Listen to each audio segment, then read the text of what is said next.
Commander Tay sat in his chair on the bridge of the UFS Indomitable, watching the stars drift past the view screen. It was a quiet night shift, the kind where nothing happened for hours. His crew worked at their stations, checking systems and running routine scans. They had been on patrol for 3 weeks now, and everyone was ready to go home. Lieutenant Hana looked up from her console, her headset blinking with a red light.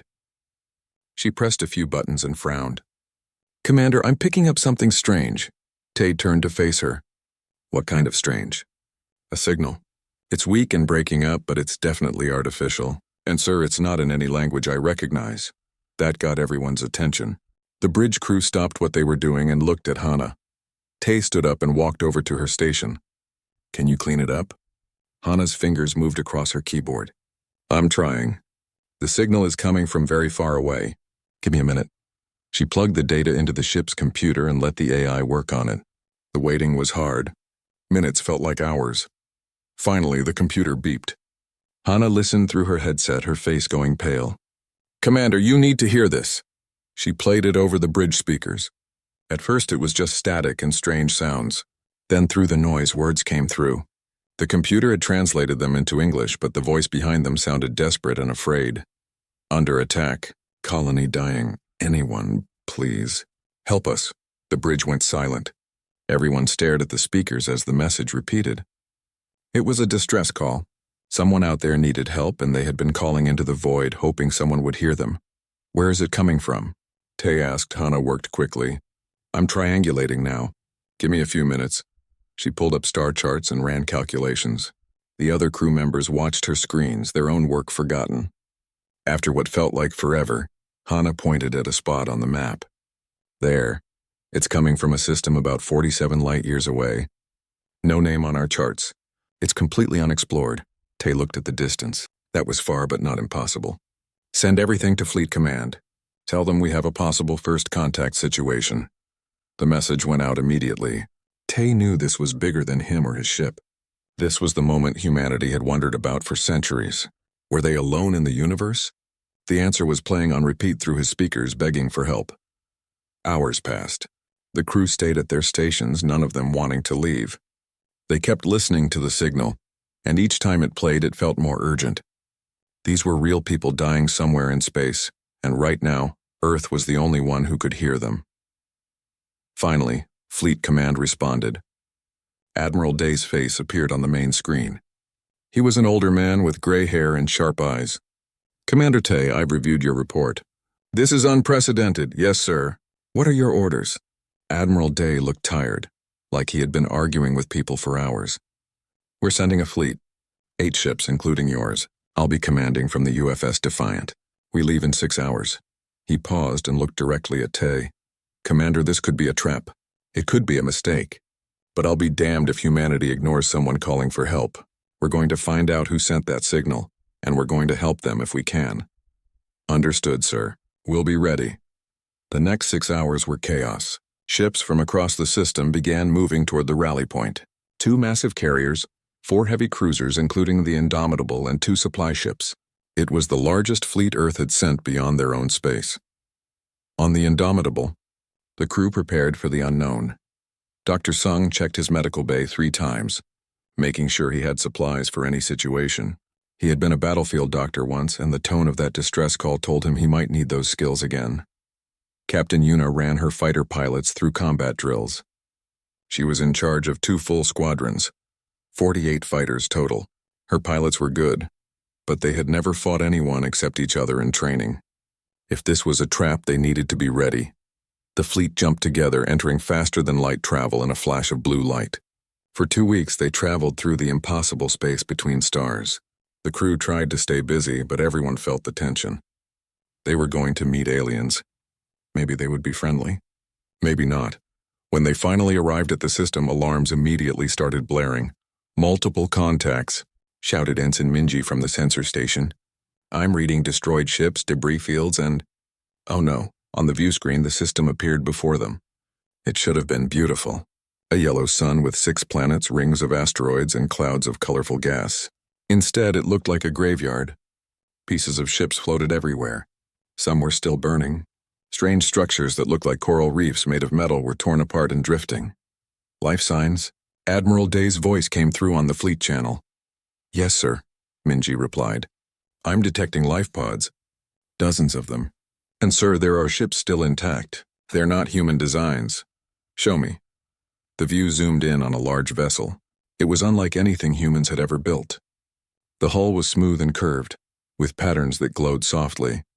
It looked more grown than constructed, and it was dying. Fire vented from holes in its side and pieces were breaking off. Sir, I'm picking up weapons fire, Minji said. 3 large ships are attacking the survivors. The view shifted again. 3 massive warships came into focus. These were different from the coral-like ships. They were angular and aggressive, covered in armor plates and weapons. As the human fleet watched, they fired on a small escape pod. The pod exploded in silence. Tay felt his hands grip his chair arms. They were watching murder. All ships, battle stations, Admiral Day commanded. His voice was ice cold and filled with fury. Hana, try to hail them. Tell them to stop their attack. Hana sent the message in every format she could. The attacking ships paused. One of them turned to face the human fleet. A reply came back, translated by the computer. The voice was rough and sounded amused. Primitive creatures. Leave now or join the dying. This sector belongs to the Krath Empire. Admiral Day didn't hesitate. All ships, weapons free. Show them what humans think of their empire. The fleet moved forward and the battle began. War Master Veltek watched the primitive ships approach his fleet with something close to amusement. He had conquered 47 species in his long career. These newcomers would be number 48. Their ships looked crude, built from simple metal and basic alloys. No elegant energy shields shimmered around their hulls. No advanced plasma weapons glowed on their sides. They were children playing at war. Prepare to fire, he commanded. Target the lead ship. We'll destroy one as a lesson to the others. His weapons officer obeyed. The Krath battleship's main plasma cannon charged, building up a bright green glow. The weapon fired, sending a bolt of superheated matter across the space between ships. It struck the human cruiser directly in the center. Veltek waited for the explosion. It didn't come. What? He leaned forward in his command chair. Damage report on the enemy vessel. His sensor officer checked the readings twice before responding. Sir, minimal damage. Their hull armor it's incredibly thick. The plasma dissipated across the surface. They lost maybe 2% of their hull integrity. That was impossible.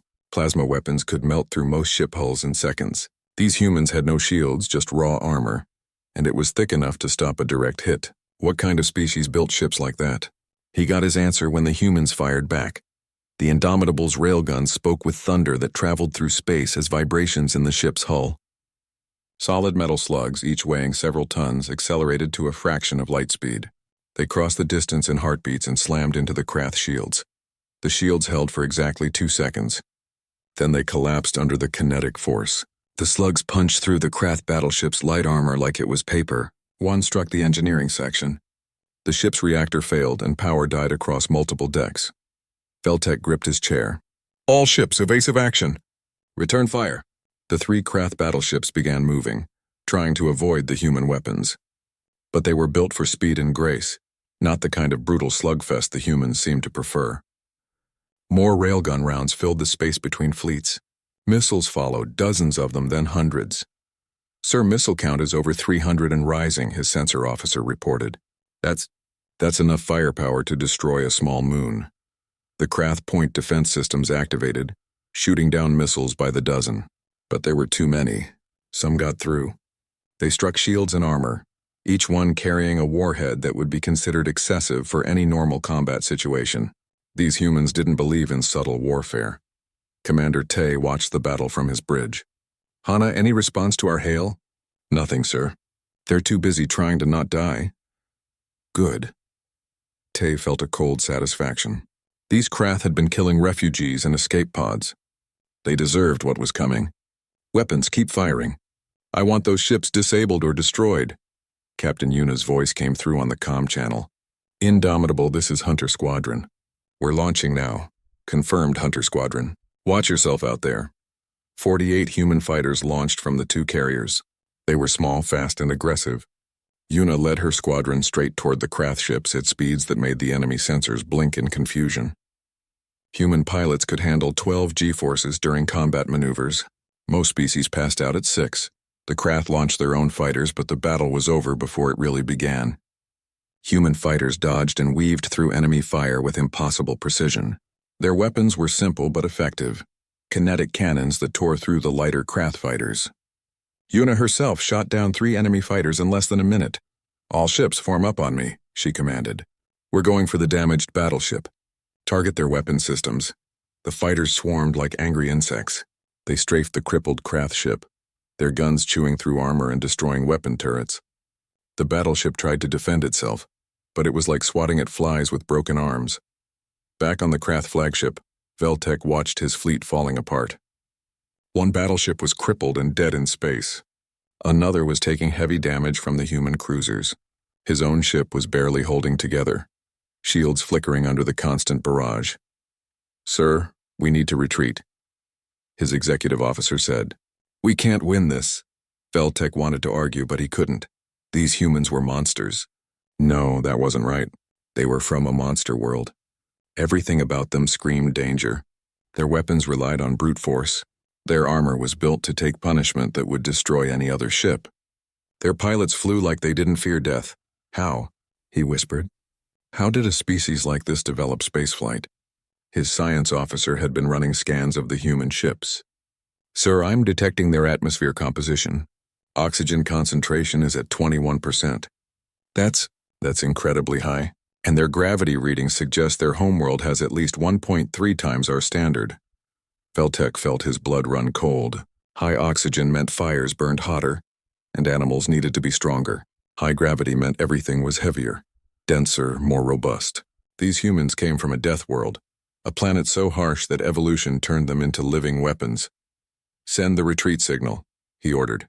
"We're leaving. Now." But the humans had other ideas. Admiral Day saw the Krath ships trying to run. "All ships pursue. Don't let them leave this system. Those refugees need time to evacuate, and I want to know how many more of these bastards are hiding nearby." The human fleet moved forward, their engines burning bright. They were slower than the Krath ships in normal space, but they didn't need to catch all of them. They just needed to slow them down. "Missiles away," Tay's weapons officer reported. "Long range spread. The missiles raced ahead of the fleet." The Krath ships tried to dodge, but they were already damaged and slow. One missile hit the second battleship's engines. The ship spun out of control, unable to maintain its course. "Sir, the third Krath ship is charging its FTL drive," Minji reported. "They're going to jump." "Not today," Admiral Day said. "All railguns fire on that ship. I want their drive disabled." Every human ship in range opened fire. The railgun slugs crossed the distance and hammered the fleeing Krath battleship. One round struck perfectly, punching through the hull and into the FTL drive chamber. The drive exploded in a flash of blue light. The ship went dark, drifting. The battle was over in less than 20 minutes. Veltek sat in his darkened bridge, emergency lights casting red shadows across the walls. Half his crew was dead, his ship was crippled, and the humans were approaching. "Incoming transmission," his communications officer said weakly. Admiral Day's face appeared on Veltek's screen. The human looked old and tired, but his eyes were hard as steel. "Krath vessel, this is Admiral Day of the United Earth Fleet. Power down all weapons and prepare to be boarded. Any resistance will result in your destruction." Veltek wanted to fight. He wanted to rage against this defeat. But he was a warrior, and he knew when the battle was lost. "We comply," the human admiral nodded. "Smart choice. Now you're going to answer some questions, starting with how many refugees you've killed, and where the rest of your fleet is." Around the damaged ships, the strange coral-like vessels began moving again. Their crews emerged in escape pods, heading toward the human fleet. They didn't know if these newcomers were friends or just different enemies. But they had nowhere else to go. On the Indomitable, Hana picked up a new signal. It was in the same language as the distress call, but clearer now. She translated it and looked up at Commander Tay with tears in her eyes. "Sir, the refugees are thanking us. They're asking who we are and where we came from." She paused. "They're calling us their saviors." Tay looked out at the debris field and the burning ships. So much death, so much loss. But some had survived. That was what mattered. "Tell them," he said quietly, "that we're from Earth and we're here to help." Dr. Sung stood in the airlock, watching as the first alien life pod docked with the Indomitable. His medical team was ready behind him, equipped with scanners and emergency supplies. Nobody knew what to expect. The life pod's outer door cycled open with a hiss of air pressure equalizing. What emerged made everyone hold their breath. The aliens were small, maybe a meter tall at most. Their bodies were slender and graceful, with skin that seemed to shimmer between blue and purple. Large eyes, bigger than human hands, dominated their delicate faces. They moved in floating tanks filled with water, their bodies clearly adapted for aquatic life. Thin fins ran along their arms and backs. They looked terrified. Researcher Suji stepped forward slowly, her hands raised in what she hoped was a universal gesture of peace. "Hello," she said softly. "We're here to help." The lead alien tilted its head, listening. A device on its tank spoke in the strange melodic language Hana had been translating. After a moment, it responded. The translation came through speakers in choppy English. "You help, not hurt?" "No hurt," Suji promised. "Only help." "Are you injured? Do you need medical care?" The alien's large eyes seemed to well up with tears, though Sung wasn't sure if that was possible underwater. "Many hurt. Many dying. Children need help." That was all Sung needed to hear. "Bring them in. All of them. We'll do whatever it takes." Over the next hours, the Indomitable received over 300 refugees. Other human ships did the same. The Valerians, as they called themselves, arrived in various states. Some were healthy enough, just scared. Others were injured from the attacks. A few were barely alive. Dr. Sung worked without stopping. He had never treated an alien before, but biology was biology. The medical scanners showed him what he needed to know. Valerian physiology was different but not impossible to understand. They needed clean water, certain minerals, and lower pressure than humans. He could work with that. Private Airy helped carry a small Valerian child to a medical bay. The little one was unconscious, its skin pale and dull. Sung scanned it quickly. Dehydration and shock. "The water in their pod is contaminated," he looked at Airy. "Get me clean water now." "The desalination plant can make it," Ari ran. She came back 10 minutes later with containers of pure water. Together, they transferred the child to a properly prepared tank. Slowly, color returned to its skin. It opened its eyes and looked at them with wonder and fear. "Safe," Sung said gently. "You're safe now." Meanwhile, Commander Tay was meeting with what appeared to be Valerian leaders.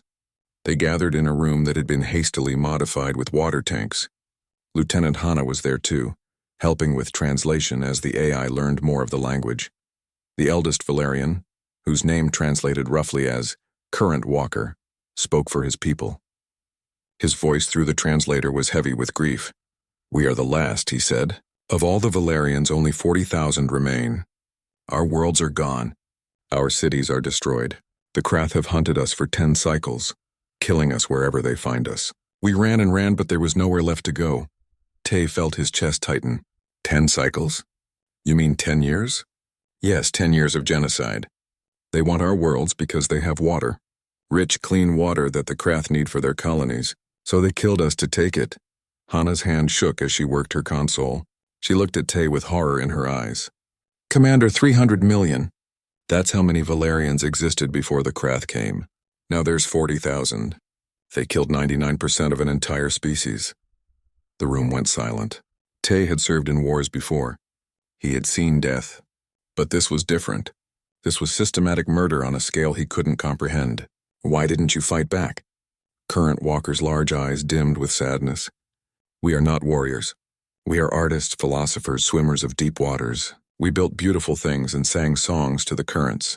The Krath they are what you would call apex predators. Strong, aggressive, bred for conquest. We never stood a chance." Tay stood up and walked to the window. Outside, he could see the Krath ships floating dead in space. "You have a chance now. Earth won't let this continue." "Why?" Current Walker asked. "Why do you help us?" "You don't know us. This isn't your war." Tay turned back to face him. "Because you asked for help and we heard you. That's enough." Throughout the ship, humans and Valerians were learning about each other. The cultural exchange happened in small moments. A Valerian child showed a human engineer how they created pictures with bioluminescent patterns on their skin. The engineer showed the child a hologram of Earth's oceans. Captain Yuna visited the refugee sections between her duty shifts. She found herself drawn to a group of young Valerians who reminded her of students she had once taught. They were curious about everything, asking questions through their translation devices. "Are you a warrior?" one asked. "Yes," Yuna replied. "I'm a fighter pilot. Did you destroy the Krath ships?" "I helped, yes." The young Valerian was quiet for a moment. "Thank you. They killed my parents. They killed everyone in my city. I thought they would kill all of us." Yuna knelt down so she was at eye level with the child's tank. "I'm sorry you lost your family. But I promise you this. Earth won't let anyone hurt you again." In the interrogation room, Major Jin was having a very different conversation. The captured Krath officer, Veltek, sat in a cell designed for human prisoners. He looked uncomfortable in the high-gravity and oxygen-rich atmosphere. "How many ships does your empire have in this sector?" Jin asked. Veltek laughed, though it sounded pained. "You think you've won?" "You defeated 3 ships. The main fleet has over 200 vessels. They're coming here to finish claiming these worlds. Your 8 ships cannot stop them." Jin leaned back in his chair. "When are they arriving?" 3 weeks. "Maybe less." Veltek stared at the human officer. "You're from a death world. I can see it in how you move, how you breathe this toxic air like it's nothing. But Deathworlders are rare. Your fleet is small. You cannot win against an empire." "We'll see about that," Jin said quietly. He stood and walked to the door, then paused. "You know what the difference is between your empire and us? You fight because you want to conquer. We fight because someone needs protecting. That makes us a lot more dangerous." Back on the bridge, Admiral Day was composing a message to Earth. He chose his words carefully, knowing that what he said next would change everything. "Earth Command, this is Admiral Day. We have made first contact with an alien species called the Valerians. They are refugees fleeing genocide. The attackers are the Krath Empire, a hostile force that has systematically murdered 300 million innocents over the past decade. 40,000 Valerians remain." He paused, looking at the data streaming across his screens. "We have captured intelligence indicating a Krath main fleet of over 200 ships will arrive in approximately 21 days to finish their conquest. Our current force of 8 vessels cannot hold against those numbers." Day took a breath. This was the hard part. "I am requesting immediate reinforcement. Every available ship. I know this is unprecedented. I know the cost will be enormous. But if we retreat now, we abandon an entire species to extinction. I don't care what it takes. Send the fleet. These people are under Earth's protection now, and we don't abandon our own." He sent the message and waited. The signal would take time to reach Earth and more time for a response to return. In the meantime, they had work to do. Lieutenant Wu oversaw the construction of proper living spaces for the Valerians. Human engineers worked around the clock, converting cargo bays into massive water tanks with proper filtration and temperature control. It wasn't perfect, but it was better than the cramped life pods. Commander Tay donated his own quarters to house a family of Valerian children who had lost their parents. When Hana questioned the decision, he shrugged. "I can sleep in a chair on the bridge. They need a safe place more than I need a bed." 3 days after the battle, the response from Earth arrived. Admiral Day opened it with his senior staff present. Fleet Command's reply was simple and direct. "Admiral Day, your request is approved. Full mobilization authorized. Every available vessel is being recalled and armed. Estimated arrival, 18 days. Hold the line. Reinforcements are coming. Earth stands with the Valerians." Day felt relief wash over him, but it was mixed with dread. 18 days. The Krath would arrive in 21. That gave them only 3 days of breathing room, assuming the enemy arrived on schedule. "All ships," he broadcast to the fleet. "We have confirmation. Reinforcements are coming, but we need to be ready for the possibility that the Krath arrive first. Begin defensive preparations immediately. We're building a fortress here and we're not letting anyone through." The human ships got to work. They positioned themselves in a defensive sphere around the Valerian refugee fleet. They mined the nearby asteroids for raw materials to build weapons platforms. Marines trained for boarding actions. Engineers reinforced ship hulls and prepared backup systems. And through it all, humans and Valerians lived and worked side by side, forming bonds that would change both species forever. Current Walker told Commander Tay one night, "Your species is terrifying. You breathe poison and live in crushing gravity. You build weapons that destroy worlds and ships designed to survive what would kill anyone else. But you are also kind. How can you be both?" The message from Admiral Day reached Earth on a Tuesday morning. By Tuesday afternoon, the entire planet knew about the Valerians. Someone in Fleet Command leaked the images, the videos, the terrible statistics. 300 million dead, 40,000 survivors, an empire coming to finish what they started. The reaction was immediate and overwhelming. In Seoul, protesters filled the streets demanding military action.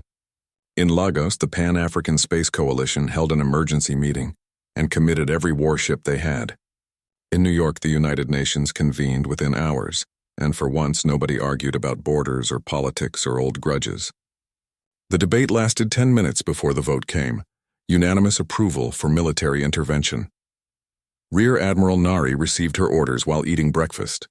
She was to assemble and command the largest military fleet in human history. She had 14 days to make it happen.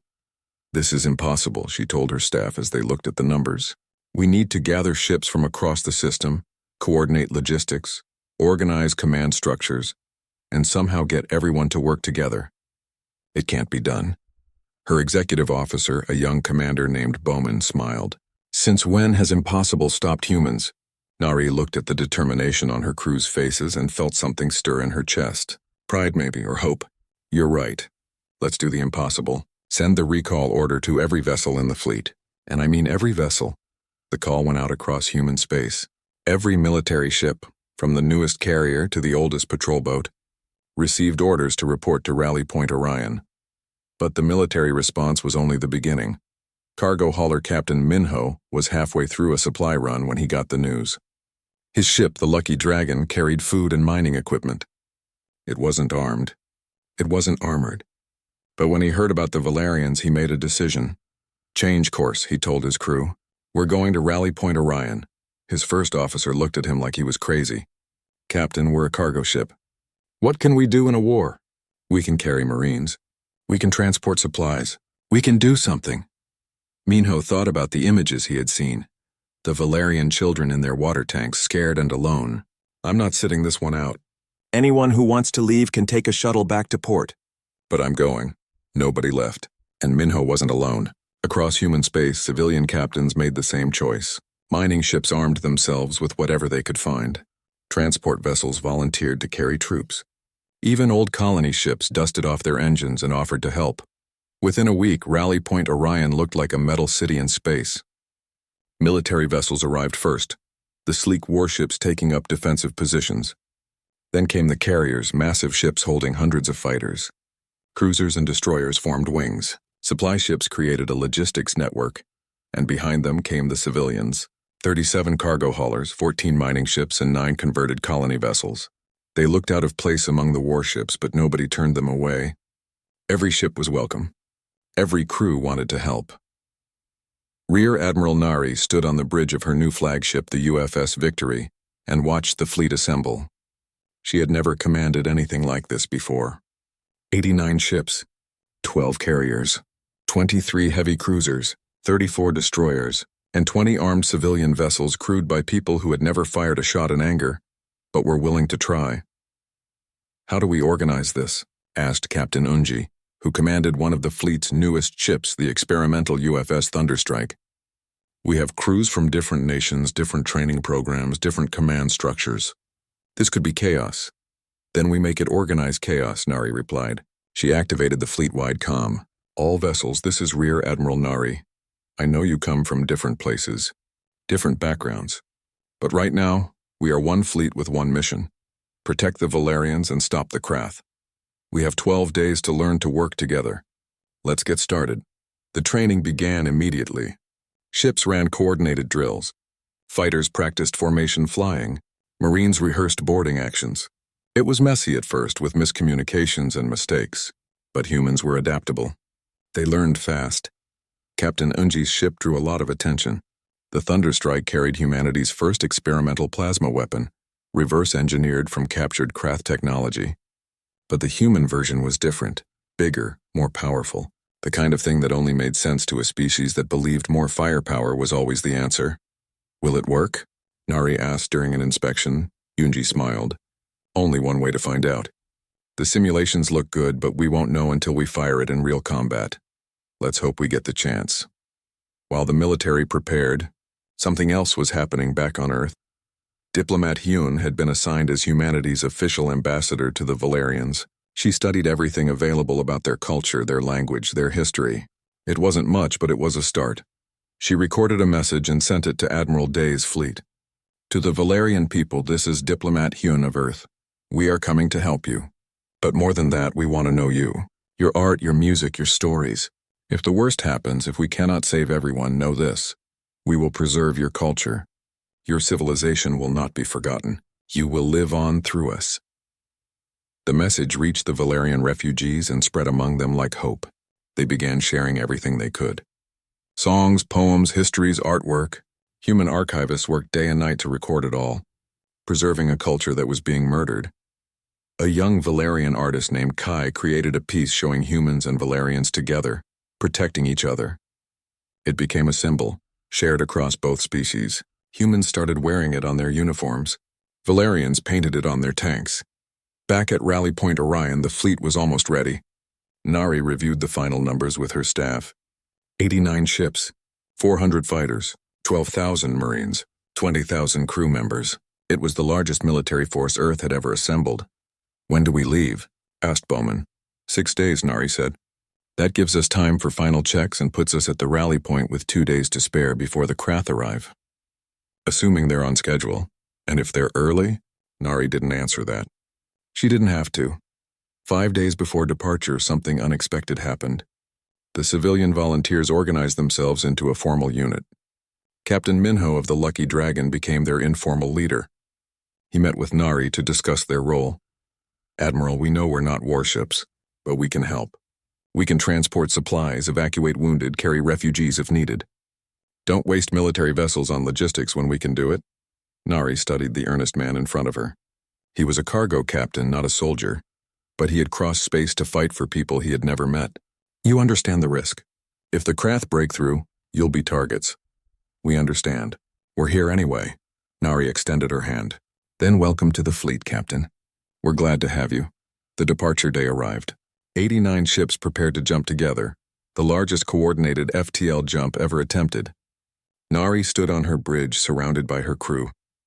They all knew what waited for them. Battle, maybe death, but also the chance to save an entire species. All ships report ready, Bowman announced. Nari took a breath. Then let's go save some lives. All ships jump on my mark. 3, 2, 1, mark. The fleet jumped together in a flash of light that was visible across 3 star systems. They traveled through impossible space, covering 47 light-years in 6 days. During the journey, crew members from different ships got to know each other over comm channels. Stories were shared. Friendships formed. The fleet became more than just ships. It became a community. When they finally arrived at Haven 9, Admiral Day's original 8 ships were battered but still fighting. They had been engaged in running battles with Krath scouts for the past 3 days. The Krath main fleet had arrived early, and Admiral Day had been buying time. Nari's fleet dropped out of FTL in perfect formation, right between Day's ships and the approaching Krath armada. The enemy fleet was massive, over 200 vessels, but they stopped when they saw the newcomers. Nari opened a comm channel to the Krath fleet. This is Rear Admiral Nari of the United Earth Fleet. You are attacking refugees under our protection. Surrender immediately or be destroyed. The Krath commander's response came quickly, his voice full of contempt. Foolish Deathworlders, you cannot win. We are the Krath Empire. We have conquered countless species. You are just the next, Nari smiled coldly. You've never fought humans before. Let us show you what that means. All ships weapons free. Engage at will. The battle for Haven 9 began. Earth's fleet moved forward as one. And the Krath Empire learned what happened when you threatened something humans had decided to protect.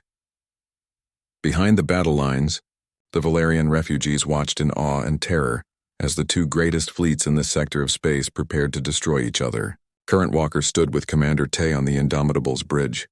Will we survive? The old Valerian asked. Tay watched the human fleet advance, their weapons charging, their crews ready.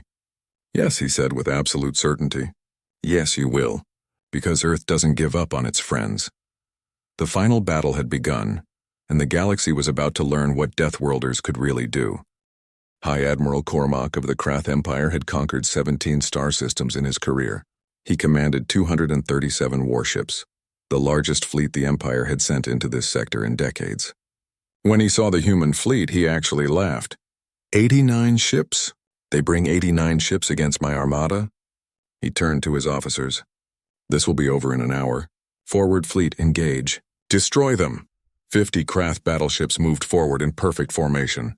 They were confident, disciplined, and completely unprepared for what happened next. The human fleet didn't wait for the enemy to get close.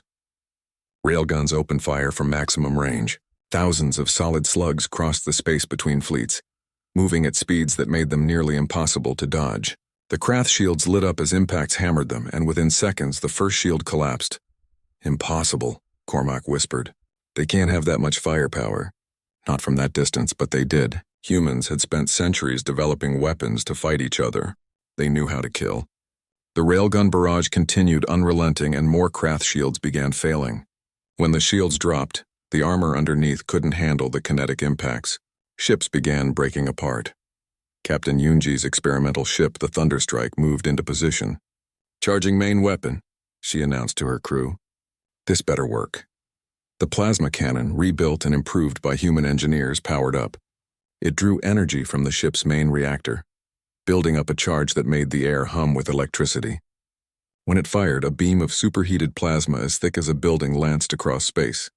It struck a Krath heavy cruiser directly in the center. The beam punched through shields, armor, and hull in less than a second. It kept going, hitting 2 more ships behind the first. All 3 vessels exploded in brilliant flashes. Yunji looked at her weapons officer in shock. We destroyed 3 ships with 1 shot." "Yes, Captain. Fire again. Keep firing until that gun melts." The battle became chaos. Human carriers launched all 400 fighters, led by Captain Yuna. The fighters swarmed like angry hornets, their pilots pulling maneuvers that should have been impossible.